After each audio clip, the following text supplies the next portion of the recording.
सारा विश्व में पालन होछि आर्ट ऑफ गिविंग किट किस और किम्स पक्षरु मध्य आर्ट ऑफ गिविंग पालन करा जायछि। एही अवसर में किस गुंडीचा मंदिर रे अन्न छत्र खोला जायथिला।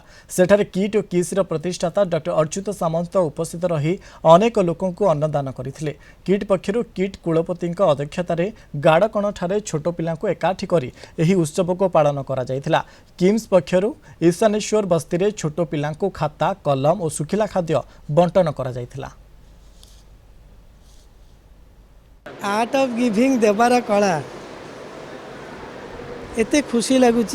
आज तार फाउंडेशन डे मे 17 तारीख 2013 मसीहा मे 17 तारीख दिन गोटे छोटिया मंजी आर्ट ऑफ गिविंग ना रे मु थापी थी। आज ये खुशी लगुच सारा विश्व रे एटा चहल सृष्टि करछि। सारा विश्व रे एटा पालन होउछि। सारा विश्व रे लोक माने एको आग्रह सहित पालन करछंती। आर्ट ऑफ गिविंग हूँ गोटे बड़ कथा नुह। सबु बेले सबु जुगरे लोक मानक भितर एटा थाए। समाज रे लोक माने को पालन करती। मु एको एक मूवमेंट रे परिणत करि पाली, आंदोलन रे परिणत करि पाली। आजिका दिन रे मे 17 तारीख सारा विश्व रे 220 देश रे पालन करछंती। बहुत जगह रे सारा भारत रे प्रति शहर रे हजार हजार जगह रे सारा भारत रे फैन फॉलोअर पालन करछंती। ओडिशा रे प्रति पंचायत ब्लॉक जिला स्तर लोक पालन करछंती। एटा गोटे फेस्टिवल रो रूप नहीं जाइछि। गोटे महापर्व अनुसार लोक माने ताकू पालन करछंती। प्रति वर्ष गोटे थीम नहीं कि पालन करा जाए। ए वर्ष गोटे बहुत भल थीम नेबरहुड नेवर गुड। जे पड़ोशी को जदि भल रखिब निजे भलरे रहिब एवं सेति पई पड़ोशी सहित कथा भाषा खाइबा पीवा एसबू जिनस आजिका दिन में भलगिरी करूँ जहाँद्वारा कि वर्ष जाक आपण बहुत भलरे रही पारिबे। एवं आर्ट ऑफ गिविंग दबा कथा नुह।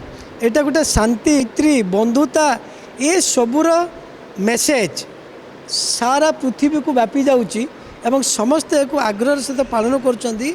एही अवसर रे मोर समस्त फैन फॉलोअर वेलविशर एवं समस्त जनसाधारण जो मैंने पालन करछंती तांको मु बहुत बहुत कृतज्ञता ज्ञापन करुच्ची, धन्यवाद दूची। एवं एक पालन कले निश्चित आप आनंद पाइबे एवं अन्य माने मध्य आनंद पाइबे। यह ही मोर विश्वास एवं भरोसा। आमे बस एतिकी कहबाकू चाहूँ कि सर कर गाइडेंस और सर कर विजनटा आमको एते इफेक्ट करिछि कि आमे भी यही शुभ दिन को पालन करने आमर गोटे छोट कम्युनिटी हेल्थ सेंटर ये अच्छी से सबू लोक एकत्रित करी आमे तांको सहित यहाँ मिसिकी पालन करने को चेष्टा करूँ।